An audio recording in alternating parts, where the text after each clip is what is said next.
Ladies, we are here tonight on the show. And tonight on the show, I am here to do my top 12 NFL teams, ladies and gentlemen. All right, ladies. What the fuck? All right, ladies and gentlemen, here we go. The first team is New England. I think they're still the best team in football, even though they got slowed down a little bit. I thought, offensively, if you take the block punt away, they only got limited to 10 points versus the Bills defense. I was impressed with their defense. Everybody talking about Buffalo and Chicago's, the Saints, Dallas defense. People got to start talking about this Patriots defense. This is a top five defense in my mind. They stood toe to toe with that Bills defense, man. I know, like I said, Tom Brady didn't look that good, but defensively, they look pretty damn good. Now, I know Josh Allen, he's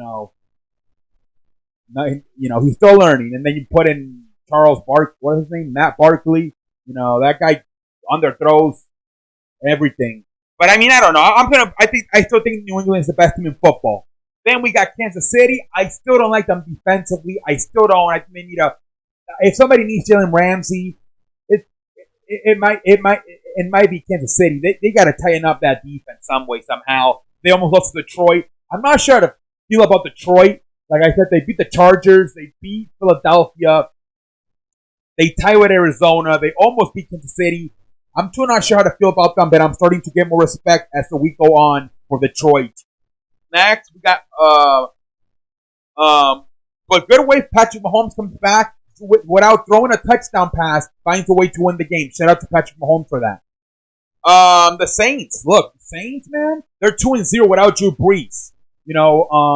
Defensively, they've been a lot better, man, than I thought without Drew Brees. They were fantastic, limiting the Cowboys to 10 points. They've been fantastic defensively. What's his name? Teddy Bridgewater is being a game manager. They're running the football with Alvin Kamara. I like what they're doing. Especially, they have impressed me. Defensively.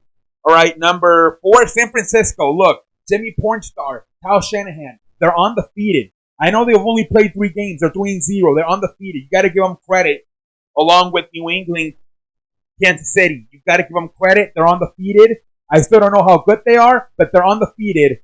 They are undefeated. You got to give them the credit that they deserve. Next, Chicago. Look, I love their defense. I think it's the best defense in football, led by Khalil Mack. Now I don't know how they might look even better now without Mitchell Trubisky, with Chase Daniels. They might look even better without Chase Daniels. It's going to be interesting to see how they look this week coming up against the Raiders, I believe. I'm interested to see because I think this could be a better team with Chase Daniels. I'm not sure, though, because, Trubisky, something we do got to give him is he's pretty athletic. He is pretty athletic. He can move around and extend plays. But I don't know. I think Chase Daniel might have better accuracy than Mitchell Trubisky. I'm not sure, though. We'll see. Next, Seattle. Look, I am not sure about this pick at all. They're 3-1, but they just beat Cincinnati. Pittsburgh with Mason Rudolph, and Arizona. I'm not sure how to feel about them. Maybe I have them too high. Let's see how they look this week versus the Rams. I'm not too sure how to feel about Seattle. I have them as a top 10 team in this league right now, but I'm not too sure. I think teams like teams like San Francisco, Dallas, Philadelphia, and the Rams and the Packers may all be better. I'm not too sure. Next, we got the Dallas Cowboys. Look, defensively, they might be the second best defense. I don't know, a top 5 defense might be after Chicago. I'm not sure. You still got teams like Buffalo, the Saints, New England. There's a lot of defenses out there. This is a pretty good. They might be the second best defense behind Chicago and Dallas. The problem is that this is the trend that continues to show. When Ezekiel Elliott does not run, Prescott does not play well.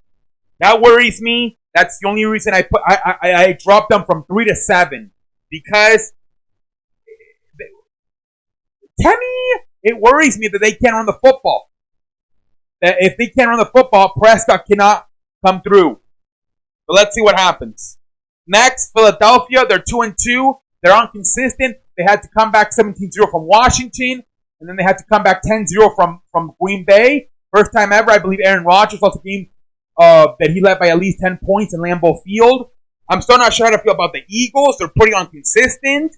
But for this week, I'll keep them on my top 12. Next, Los Angeles Rams. Los Angeles Rams. This is a team I'm worried about, the Los Angeles Rams. This is a team I am worried about. Todd Gurley seems to be washed up. They can't run the football anymore. Defensively, giving up 55 points to Jameis Winston. I'm not too sure what's going on with this team. Defensively, running the football. Too much right now on Jared Goff. Too much on him. 67, 68 throws on Sunday. Unacceptable. They got to find a way to get this running game going. Whether it's Todd Gurley or somebody else. They have got to find a way to get this running game going. You cannot have Jared Goff having to throw. I know he's the highest paid quarterback in the NFL right now, but come on, damn it. 67 throws. You got to be kidding me, man. Come on. Give this dude a running game. Give this dude a defense. Come on, man. Unbelievable.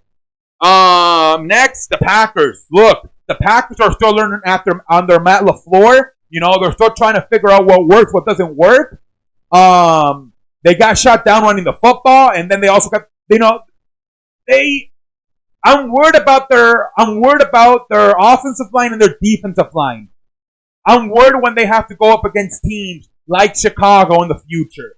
Again, which I think Chicago's going to play them better next time around. Because Chicago just did not run the football in that first game. They're going to run the football next time around, I'm pretty sure. Maybe Dallas this week. Are they going to get punched in the mouth? Like they got punched in the mouth this week by Philadelphia. Philadelphia ran for, I believe, 177 yards with Jordan Howard and Miles Sanders. What do you think is going to happen when you have to face Ezekiel Elliott? That's what would worry me if I'm a Packers fan. They can't seem to stop the run. Let's see what happens this week. But that's their Achilles heels. I think they can't stop the run, and themselves they got to do a better job of running the football with Aaron Jones. And then they got to continue to figure things out with Matt LaFleur and Aaron Rodgers. They got to continue to figure it out. Next, we got the Buffalo Bills. Look, the Buffalo Bills they got a championship defense. I think their problem is their offense. Josh Allen is still learning, only in year 2. But if he just got to continue to learn, and maybe they can make a playoff run. We'll see. It's gonna have to be in the wild card though, because they're in the New England division. But we'll see. I was very impressed with that defense they showed against New England. But offensively, not so much. Josh Allen's got to keep learning. Next, we got Detroit. I don't know how to feel about Detroit. I really don't. Like I said, they tied week 1 versus Arizona. They had a lead, and then they lost it, and then ended up tying. Then they beat the Chargers with injuries. They beat the Eagles with injuries. But this week at home, they almost beat Kansas City. They shut down Trubisky. They shut down Patrick Mahomes as far as throwing touchdowns. I'm not sure how to feel about Matt Patriot's and this Detroit team. I'm really not sure. I'm going to give them the respect this week and put them in my top 12. But I'm not too sure how to feel about Matt Patriot's and this Lions team. I'm really not. All right, ladies and gentlemen, that is my top 12. I told you a lot of different teams. We got, teams like Dallas and Green Bay dropping out of the top 5. We got teams like Detroit and joining, and then we got San Francisco. And Chicago. I believe Chicago was not even on the list this whole season so far. And this week they appear at 5. I'm telling you, this is a week-to-week list. You never know what can happen. Also, San Francisco's also in top 5, along with Chicago. So let's see what happens next. But until next time, I am out like a light.